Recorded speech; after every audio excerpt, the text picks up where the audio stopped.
ಎಲ್ಲರಿಗೂ ಎಲ್ಲರಿಗೂ ನಮಸ್ಕಾರಗಳು. ಮಾಸ್ಟರ್ ಮೈಂಡ್ ಯೂಟ್ಯೂಬ್ ಚಾನಲ್ಗೆ ಸ್ವಾಗತ. 2025-26ನೇ ಸಾಲಿನ SSLC ಮಾದರಿ ಪ್ರಶ್ನೆ ಪತ್ರಿಕೆ 3ರ ಉತ್ತರಗಳನ್ನು ನೋಡ್ತಾ ಇದ್ದೀವಿ. ಅದರಲ್ಲಿ ಗಣಿತ ವಿಷಯದ ಬಗ್ಗೆ ನಾವು ಹೇಳಬೇಕಾದ್ರೆ ಭಾಳಷ್ಟು ಇಂಪಾರ್ಟೆಂಟ್ ಇರತಕ್ಕಂಥ ಪ್ರಶ್ನೆಗಳು ಈ ಮಾದರಿ ಪ್ರಶ್ನೆ 3 ಮತ್ತು 4 ಪತ್ರಿಕೆ 3 ಮತ್ತು 4. ಯಾಕಂದರೆ ಮುಂದೆ ಬರ್ತಕ್ಕಂಥ ಪ್ರಿಪ್ರೇಟರಿ 3 ಮತ್ತು SSLC ಬೋರ್ಡ್ ಎಕ್ಸಾಮ್ ಇದಕ್ಕೆ ಭಾಳಷ್ಟು ಅತಿ ಮುಖ್ಯವಾದ ಒಂದು ಏನಪ್ಪ ಅಂದ್ರೆ ಪ್ರಶ್ನೆ ಪತ್ರಿಕೆ ಅಂತ ಹೇಳ್ಬೋದು. ಅದ್ರಾಗ ಫಸ್ಟ್ದು ಏನಪ್ಪ ಅಂದ್ರೆ ಬಹು ಆಯ್ಕೆ ಪ್ರಶ್ನೆಗಳು. ಬಹು ಆಯ್ಕೆ ಪ್ರಶ್ನೆಗಳು ಫಸ್ಟ್ ಒಂದೇದು ಏನಪ್ಪ ಅಂದ್ರೆ 3x + 2ky = 2 ಮತ್ತು 2x + 5y + 1 = 0. ಈ ರೇಖಾತ್ಮಕ ಸಮೀಕರಣಗಳ ಜೋಡಿಗಳನ್ನು ಪ್ರತಿನಿಧಿಸುವ ರೇಖೆಗಳು ಸಮಾಂತರವಾಗಿದ್ದರೆ ಕೆ ಯ ಬೆಲೆಯನ್ನು ಕಂಡುಹಿಡಿಯಿರಿ ಅಂತ ಹೇಳ್ಯಾರೆ. ಹಾಗಾದರೆ ಸಮಾಂತರವಾಗಿರಬೇಕಾದ್ರೆ ಎರಡು ರೇಖಾತ್ಮಕ ಸಮೀಕರಣವು ಸಮಾಂತರವಾಗಿರಬೇಕಾದ್ರೆ a1 / a2 = b1 / b2 = c1 / c2 fixed ಇರಬೇಕು. ಅಂದಕ್ಕೆ ಮಾತ್ರ ನಾವು ಏನಪ್ಪ ಅಂದ್ರೆ ಅವುಗಳು ಸಮಾಂತರ ಅಂತ ಹೇಳ್ಬೋದು. ಹಾಗಾದರೆ ಇಲ್ಲಿ ಆನ್ಸರ್ ಒಂದೇದು ಏನಪ್ಪ ಅಂದ್ರೆ 15/4. ಇನ್ನು ಎರಡನೇದು ಯಾವುದೇ ಸಂಯುಕ್ತಗಳ ಸಂಖ್ಯೆಯನ್ನು ಈ ಸಂಖ್ಯೆಗಳ ಗುಣಲಬ್ಧವಾಗಿ ವ್ಯಕ್ತಪಡಿಸುವುದು. ಯಾವುದೇ ಒಂದು ಸಂಯುಕ್ತ ಸಂಖ್ಯೆ ಪಡಿಬೇಕಾದ್ರೆ ನಾವು ಅವುಗಳ ಗುಣಲಬ್ಧವನ್ನು ನೋಡಿದರೆ ನಾವು ಅಲ್ಲಿ ಏನಪ್ಪ ಅಂದರೆ ಸಮಸಂಖ್ಯೆಗಳು, ಬೇಸ ಸಂಖ್ಯೆಗಳು, ಅವಿಭಾಜ್ಯ ಸಂಖ್ಯೆಗಳು, ವರ್ಗ ಸಂಖ್ಯೆಗಳೈತಿ. ಹಾಗಾದ್ರೆ ಅದರ ಬರ್ತಕ್ಕಂಥದ್ದು ಅವಿಭಾಜ್ಯ ಸಂಖ್ಯೆಗಳು. ಅವುಗಳ ಗುಣಲಬ್ಧವನ್ನು ನೋಡಿದಾಗ ಅವಿಭಾಜ್ಯ ಸಂಖ್ಯೆ ಅಂದರೆ ಈಗಾಗಲೇ ಗೊತ್ತೈತೆ ನಮಗೆ. ಯಾವುದೇ ಸಂಖ್ಯೆಗಳು ಒಂದು ಮತ್ತು ತನ್ನ ಸಂಖ್ಯೆ ಬಿಟ್ಟು ಬೇರೆ ಸಂಖ್ಯೆಯಿಂದ ಭಾಗುವುದಿಲ್ಲವೋ ಅಥವಾ ಅವುಗಳ ಅಪವರ್ತನವಿರುವುದಿಲ್ಲವೋ ಅಂಥವುಗಳನ್ನು ನಾವು ಎಂತೀವಿ ಅಂದ್ರೆ ಅವಿಭಾಜ್ಯ ಸಂಖ್ಯೆ ಅಂತ ಕರಿತೀವಿ. ಹಾಗಾದರೆ ಅವಿಭಾಜ್ಯ ಸಂಖ್ಯೆ ಅಂದರೆ ಉದಾಹರಣೆಗೆ 2 3 5 7 9 2 3 5 7 11 13 17 ಇವುಗಳು ಬರ್ತಾವೆ ಡ್ಯಾಶ್. ಇನ್ನು ಒಂದು ಆಯತದ ಉದ್ದವು ಅದರ ಅಗಲದ 3ರಷ್ಟಿದೆ. ಆಯತದ ವಿಸ್ತೀರ್ಣ 75 ಸೆಂಟಿಮೀಟರ್². ಆಯತದ ಉದ್ದ ಮತ್ತು ಅಗಲಗಳನ್ನು ಕಂಡುಹಿಡಿಯುವ ವರ್ಗ ಸಮೀಕರಣ ಬರೆಯಿರುತ್ತಾಳೆ. ಹಾಗಾದ್ರೆ ಆಯತದ ಉದ್ದ ಏನೈತಪ್ಪ ಅಂದ್ರೆ ಅಗಲದ 3ರಷ್ಟು ಐತೈತೆ. ಅಂದ್ರೆ ಅಗಲ = ನಾವೇನು ತೊಗೋಬೋದು x. ಉದ್ದ ಎಷ್ಟು ತೊಗೋಬೋದು 3 ಪಟ್ಟು ಅಂತ ಹೇಳ್ಯಾರ. 3 ಪಟ್ಟು ಅಂದ್ರೆ ನಾವು ಅದಕ್ಕೆ ಏನು ಬರ್ಬೋದು 3x. ಆಯತದ ಉದ್ದ ಮತ್ತು ಅಗಲದ ಸೂತ್ರ ಏನೈತಿ L × B = ವಿಸ್ತೀರ್ಣ. L × B = ವಿಸ್ತೀರ್ಣ. ಹಾಗಾದ್ರೆ ನಾವಿಲ್ಲಿ ಏನು ತೊಳ್ಬೋದು x × 3x = ಡ್ಯಾಶ್ ಅಂದರೆ 75. ದೆನ್ 3x × x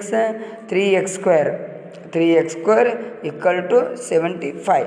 ದೆನ್ ಮುಂದೆ ಏನು ಹೇಳ್ಬೋದು ಆನ್ಸರ್ ಲಾಸ್ಟಿಗೆ ಈ ಸಮೀಕರಣ ಏನು ಬರ್ತೈತೆ ಅಂದರೆ 3x² - 75 = 0. ಇದು ಸಮೀಕರಣ ಬರ್ತೈತಿ. ಹಾಗಾದರೆ ಇದರ ಯಾವುದು ಆಪ್ಷನ್ ಅಪ್ಪ ಅಂದರೆ ಸಿ. ಇನ್ನು ಒಂದು ಸಮಾಂತರ ಸರಣಿಯಲ್ಲಿ ಏನನೇ ಪದ ಕಂಡುಹಿಡಿಯುವ n = 2n - 1 ಅದರ 4ನೇ ಪದವನ್ನು ಕಂಡುಹಿಡಿಯ ತಿಳಿಯರು. ಹಾಗಾದ್ರೆ 4ನೇ ಪದವನ್ನು ಕಂಡುಹಿಡಿಬೇಕಾದ್ರೆ 4ನೇ ಪದ ಅಂದರೆ a4 = 2 × n ವ್ಯಾಲ್ಯೂ ಎಷ್ಟೈತಿ 4 - 1.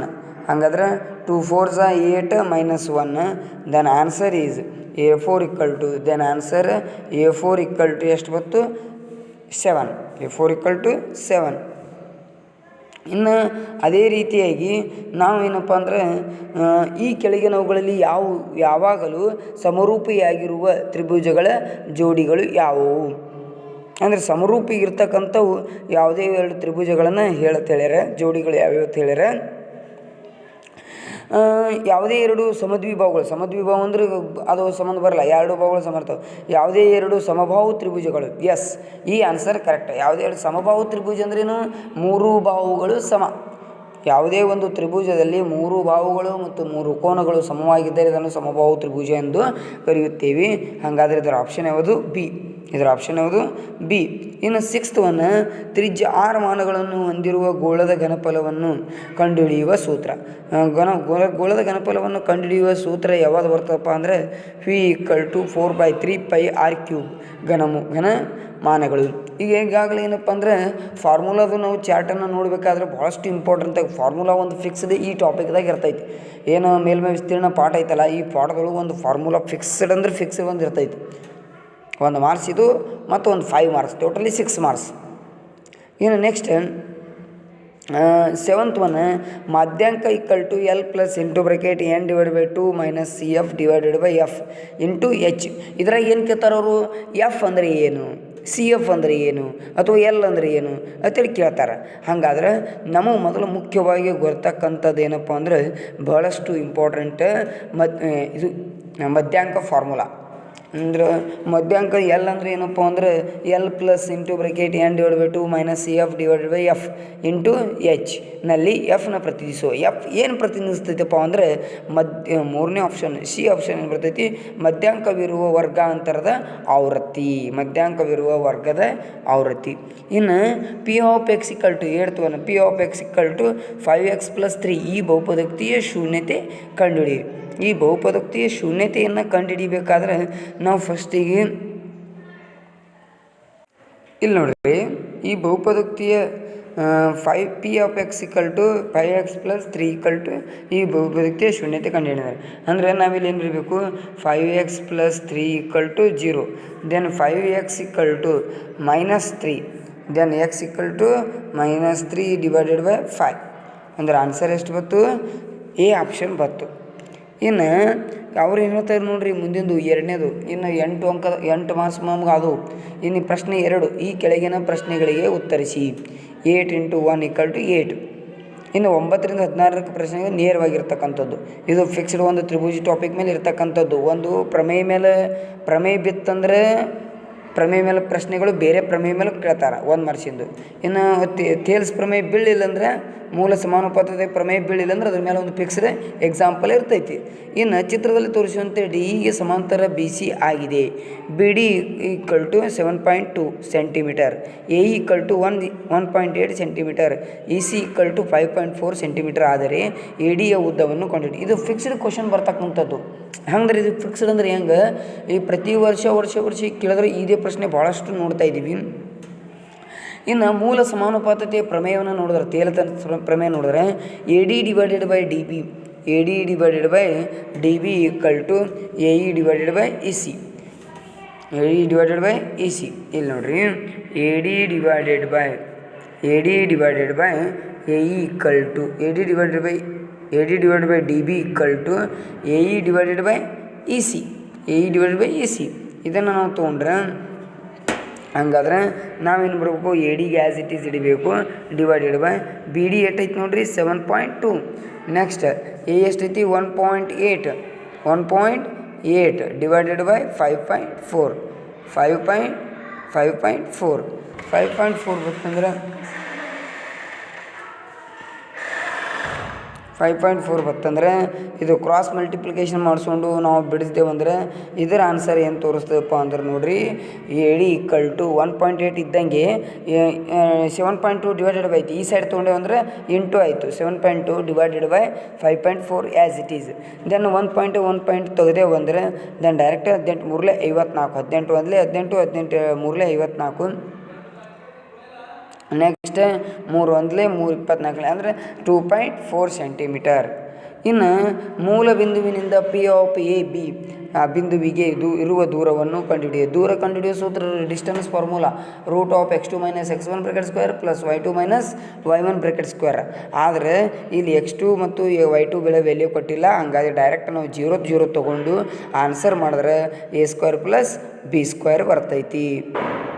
ನೆಕ್ಸ್ಟ್ ಇನ್ನು ವರ್ಗ ಬಹುಪದೋಕ್ತಿಯ x² - 9x + 20 f(1) ಬೆಲೆಯನ್ನು ಕಂಡುಹಿಡಿ. ಇಲ್ಲಿ ಎಕ್ಸ್ ಎಲ್ಲಿ ಕಾಣಿಸ್ತೈತಿಲ್ಲ ಅಲ್ಲೆಲ್ಲ ಬೆಲೆ ಏನು ಹಿಡಿದು 1 ಇಡೋದು. ಹಾಗಾದರೆ f(1) = 1² - 9 × 1 + 20. ಇನ್ನು 1² ಆ್ಯಸ್ ಇಟ್ ಈಸ್ 1 - 9 1s 9 + 20 ಅಂದರೆ 1 - 20ದಾಗ 9 ತೆಗಿರಿ 11, 11ದಾಗ 1 ಕೂಡಿಸ್ರಿ 12. ಹಾಗಾದರೆ f(1) = ಎಷ್ಟಪ್ಪ ಅಂದರೆ 12. ಇನ್ನು ಪ್ರಶ್ನೆ ನಂಬರ್ 12ರಲ್ಲಿ ನೋಡಿದ್ರೆ, ಒಂದು ಸಮಾಂತರ ಶ್ರೇಣಿಯಲ್ಲಿ ಮೊದಲ 4 ಪದಗಳ ಮೊತ್ತ 20 ಮತ್ತು ಮೊದಲ 3 ಪದಗಳ ಮೊತ್ತ 12 ಆದರೆ ಆ ಸಮಾಂತರ ಶ್ರೇಣಿಯ 4ನೇ ಪದವನ್ನು ಕಂಡುಹಿಡಿಯಿರಿ. ಸಮಾಂತರ ಶ್ರೇಣಿಯ 4ನೇ ಪದವನ್ನು ಕಂಡುಹಿಡಿಯಬೇಕಾದ್ರೆ a4 = s4 - s3 ಅಂದರೆ 3ನೇ ಪದ 4ನೇ ಪದ ಬೆಲೆ ಕೊಟ್ಟಾರವರು. ಅಂದ್ರೆ 4ನೇ ಪದ ಎಷ್ಟೈತಿ 20 ಐತಿ, 3ನೇ ಪದ ಎಷ್ಟೈತಿ 12 ಐತಿ. 20ರಾಗ 12 ತೆಗೆದ್ರೆ ಎಷ್ಟು ಬಂತು 8. ಇನ್ನು 13ನೇದು ಪ್ರಶ್ನೆ ಏನಂತೈತೆ ಅಂದರೆ 20 × 22 ಸೆಂಟಿಮೀಟರ್ ಅಳತೆಯ ಒಂದು ಆಯತಾಕಾರದ ಕಾಗದ ಹಾಳೆಯನ್ನು ಸುರುಳಿ ಸುತ್ತಿ 40 ಸೆಂಟಿಮೀಟರ್ ಎತ್ತರ ಇರುವ ಟೊಳ್ಳಾದ ಸಿಲಿಂಡರನ್ನು ತಯಾರಿಸಿದೆ. ಆ ಸಿಲಿಂಡರ್ನ ತ್ರಿಜ್ಯವನ್ನು ಕಂಡುಹಿಡಿಯಿರಿ. ಈ ಸಿಲಿಂಡರ್ನ ತ್ರಿಜ್ಯವನ್ನು ಕಂಡುಹಿಡಿಬೇಕಾದ್ರೆ C = 2πr. ಸಿ ವ್ಯಾಲ್ಯೂ ಕೊಟ್ಟಾರವರು 22. ಅದರದ್ದು ಸುರುಳಿಯ ಸುತ್ತ ಹಾಳೆ ಟೋಟಲ್ ಕೊಟ್ಟಾರವರು ಎಷ್ಟೈತಪ್ಪ ಅಂದ್ರೆ 22 ಸೆಂಟಿಮೀಟರ್ ಕೊಟ್ಟಾರ. = 2 × π ವ್ಯಾಲ್ಯೂಸ್ 22.7 × r. ಹಂಗಾದ್ರೆ 22 ಕ್ಯಾನ್ಸಲ್ ಆಯಿತು. 2r = 7 ಉಳಿತು. 2r = 7 ಅಂದರೆ r = 7/2. 7/2 ಅಂದರೆ ಆನ್ಸರ್ r ವ್ಯಾಲ್ಯೂ ಎಷ್ಟಾಯಿತು 3.5 ಸೆಂಟಿಮೀಟರ್. ಇನ್ನು 14ನೇದು ಏನು ಬರ್ತೈತಿ, 2 ಚರಾಕ್ಷರಗಳ ರೇಖಾತ್ಮಕ ಸಮೀಕರಣಗಳ ನಕ್ಷೆಯನ್ನು ಕೆಳಗೆ ತೋರಿಸಿದೆ. ಇನ್ನು ಈಗಾಗಲೇ ಏನಪ್ಪ ಅಂದ್ರೆ 13 ಪ್ರಶ್ನೆಗಳು ನೋಡಿದೆವು. 14ನೇ ಪ್ರಶ್ನೆ, 2 ಚರಾಕ್ಷರಗಳ ರೇಖಾತ್ಮಕ ಸಮೀಕರಣಗಳ ನಕ್ಷೆಯನ್ನು ಕೆಳಗೆ ತೋರಿಸಿದೆ. ಹಾಗಾದರೆ ಈ ಜೋಡಿಯು 2 ಪರಿಹಾರಗಳನ್ನು ಹೊಂದಿರುತ್ತವೆ. ಅಂದರೆ ಎಷ್ಟು ಪರಿಹಾರಗಳನ್ನು ಹೊಂದಿರುತ್ತವೆ ಅಂತ ಕೇಳ್ಯಾರವರು.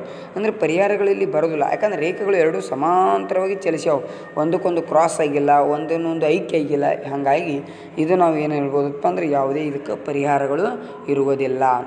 ಇನ್ನು ನೆಕ್ಸ್ಟ್, ಇದು ಭಾಳಷ್ಟು ಇಂಪಾರ್ಟೆಂಟ್ ಇರ್ತಕ್ಕಂಥ ಪ್ರಶ್ನೆ. ಯಾಕಂದರೆ ತ್ರಿಕೋನಮಿತಿ ಟಾಪಿಕ್ದೊಳಗೆ ಯಾವುದೇ ಒಂದು ಪ್ರಶ್ನೆ ಬಂದ್ರೆ ನಮಗದು ಭಾಳಷ್ಟು ಅತಿ ಅಮೂಲ್ಯವಾದ ಪ್ರಶ್ನೆ ಆಗಿರ್ತೈತಿ. ಹಾಗಾದರೆ 15ದಾಗ sin a + sin² = 1, ಆದರೆ cos² a + cos⁴a ಯ ಬೆಲೆಯನ್ನು ಕಂಡುಹಿಡಿಯಿರಿ. ಹಾಗಾದರೆ sin a + sin² = 1 ಇಕ್ವೇಷನ್ 1. ಇನ್ನು sin a as it is ಇಡೋನು, ಪ್ಲಸ್ sin² ಐತಿ, ಈ ಸೈಡ್ ತಂದೆ ಅಂದರೆ ಏನಂತೈತಿ -sin²a. ಅಂದರೆ 1 - sin² = cos² ಐತಿ. ಇಲ್ಲಿ ಫಾರ್ಮುಲಾವನ್ನು ನೋಡ್ಬೋದು ನಾವು. ಏನಂತ ನೋಡ್ಬೋದು ಅಂದರೆ sin² a + cos² = 1. ಹಾಗಾದ್ರೆ ನಾವೆಲ್ಲ ಏನು ಹೇಳ್ಬೋದು ಅಂದರೆ sin a = cos²a. ಇನ್ನು ಎರಡೂ ಕಡೆ ನಾವು ವರ್ಗವನ್ನು ಮಾಡಿದಾಗ ಇಲ್ಲಿ sin a ಇದ್ದದ್ದು sin² ಆಗ್ತೈತಿ, ಇಲ್ಲಿ cos² ಇದ್ದದ್ದು cos⁴ ಆಗ್ಬಿಡ್ತೈತಿ. ಹಾಗಾದರೆ ಈ ಬೆಲೆಗಳನ್ನು ಎರಡು ಅಂದರೆ ಒಂದನೇದು sin a = cos² ಮತ್ತು sin² = cos⁴a ಇವೆರಡೂಗಳನ್ನು ಬೆಲೆಯನ್ನು ಇಕ್ವೇಷನ್ 1 ಇಟ್ಬಿಡೋಣ. ಒಂದರೊಳಗೆ ಇಡೋಣ ಏನಾಗ್ತೈತಿ ಅಂದರೆ sin a ಜನಿಗೆ ಏನಪ್ಪ ಅಂದ್ರೆ sin a + sin² = 1. sin a ಜನಿಗೆ ಏನು ಬಂದೈತೆ ಆನ್ಸರ್, ಫಸ್ಟಿಗೆ ಆನ್ಸರ್ ಇದು ಬಂದೈತೆ ನೋಡಿರಿ, ಇದು ಬಂದೈತೆ ನೋಡಿರಿ, cos² ಇಟ್ಟರೆ ಅವ್ರು ಇಲ್ಲಿ. ನೆಕ್ಸ್ಟ್ ಅದೇ ರೀತಿಯಾಗಿ ಇನ್ನು ಇದ್ರ sin² a ಜನಿಗೆ ಏನೈತಪ್ಪ ಅಂದ್ರೆ ಆನ್ಸರ್, sin² a ಜನಿಗೆ cos⁴. ಹಾಗಾದ್ರೆ ನಮಗೆ ಆನ್ಸರ್ ಏನು ಸಿಕ್ತಪ್ಪ ಅಂದ್ರೆ ಆನ್ಸರ್ ಏನು ಸಿಕ್ತು, cos² a + cos⁴a = 1.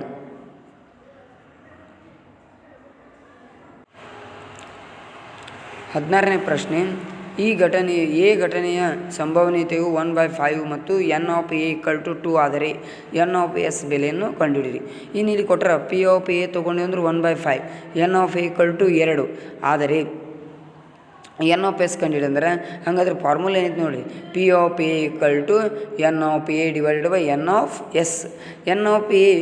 n(a) divided by ಐತಿ, ಈ ಸೈಡ್ ತಂದು ಅಂದ್ರೆ ಇಂಟು ಆಯಿತು. ಹಾಗಾದ್ರೆ n(s) = n(a)/p(a).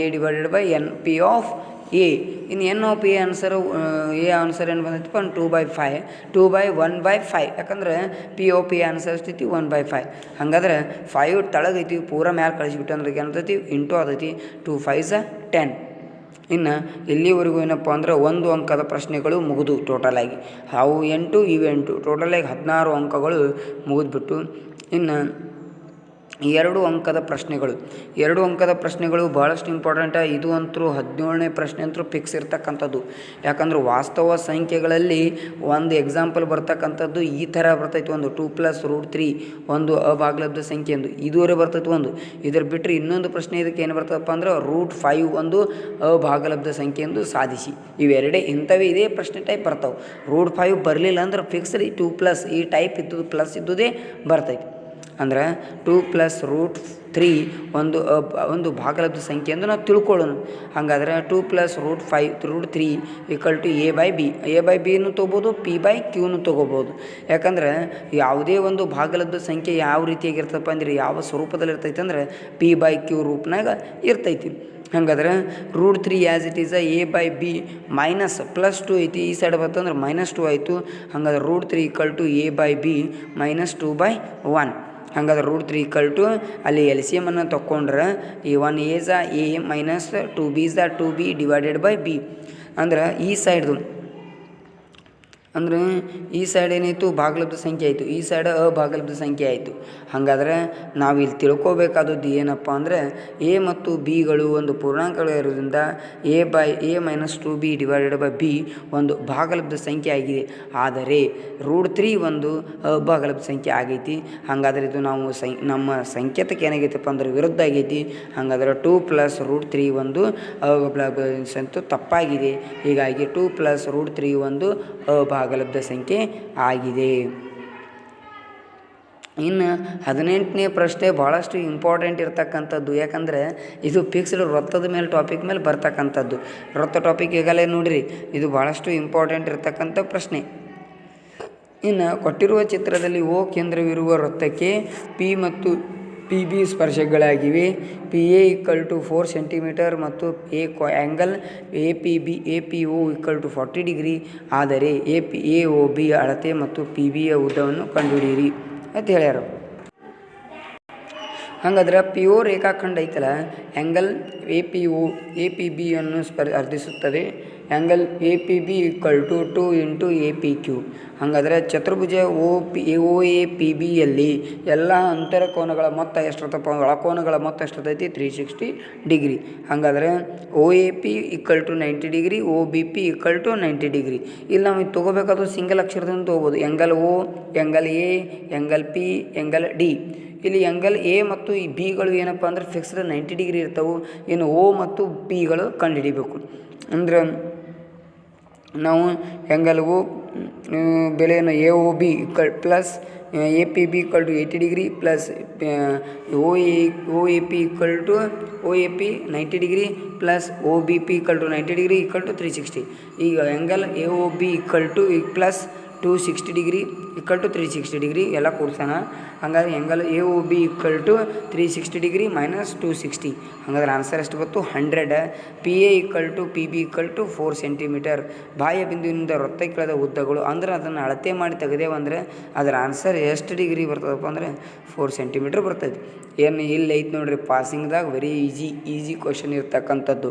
19ನೇ ಪ್ರಶ್ನೆ, ಕೊಟ್ಟಿರುವ ರೇಖಾತ್ಮಕ ಸಮೀಕರಣಗಳ ಜೋಡಿಯನ್ನು ವರ್ಜಿಸುವ ವಿಧಾನದಿಂದ, ಇಲ್ಲಿ ವರ್ಜಿಸುವ ವಿಧಾನ ಬಿಡಿಸ್ರಿ, ಆದೇಶ ವಿಧಾನ ಬಿಡಿಸ್ರಿ.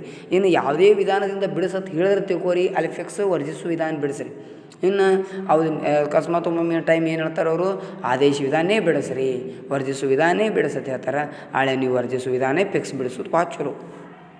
ಇಲ್ಲಿ ನೋಡಿರಿ, 2x + y = 10, x - y = 2. ಹಾಗಾದ್ರೆ 2x + y = 10 equation 1, x - y = 2. ಇನ್ನು 2x + x = ಏನತ್ತು 3x. ಇನ್ನು 10 ಅದ 2 ಕೂಡಿಸಿದ್ರೆ ಏನಪ್ಪ ಎಡಿಷನ್ ಮಾಡ್ಯಾರ 12 ಆಯಿತು. x = 12/3 ಅಂದರೆ 4 ಆನ್ಸರ್ ಬಂತು. x = 4. ಹಾಗಾದ್ರೆ x ವ್ಯಾಲ್ಯೂ 4 ಬಂತು. ಇದನ್ನು ಈಕ್ವೇಷನ್ನ ನೀವು ಈಸಿ ಯಾವ್ದು ಸಮೀಕರಣ ಇರ್ತೈತಿ ಆ ಸಮೀಕರಣದಾಗ x ವ್ಯಾಲ್ಯೂವನ್ನು ಇಡಬೇಕು. ಅಂದ್ರೆ ನಮ್ಗೆ ಎರಡನೇ ಈಕ್ವೇಷನ್ ಈಸಿ ಐತಿ. ಅಂದರೆ x - y = 2 ಆಯಿತು.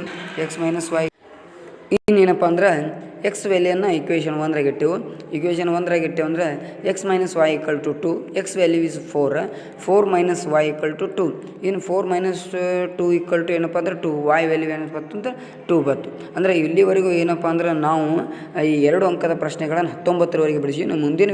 ಮುಂದಿನ ಪ್ರಶ್ನೆಗಳನ್ನು ಅಂದರೆ 20, 21, 22 ಈ ವಿಡಿಯೋಗಳನ್ನು ಏನು ಮಾಡ್ತೀನಪ್ಪ ಅಂದ್ರೆ ನೆಕ್ಸ್ಟ್ ವಿಡಿಯೋದಾಗ ನಾನು ಅಪ್ಲೋಡ್ ಕೊಡ್ತೀನಿ. ಎಲ್ಲರಿಗೂ ವೀಕ್ಷಣೆ ಮಾಡಿದಂಥ ಎಲ್ಲರಿಗೂ ಧನ್ಯವಾದಗಳು.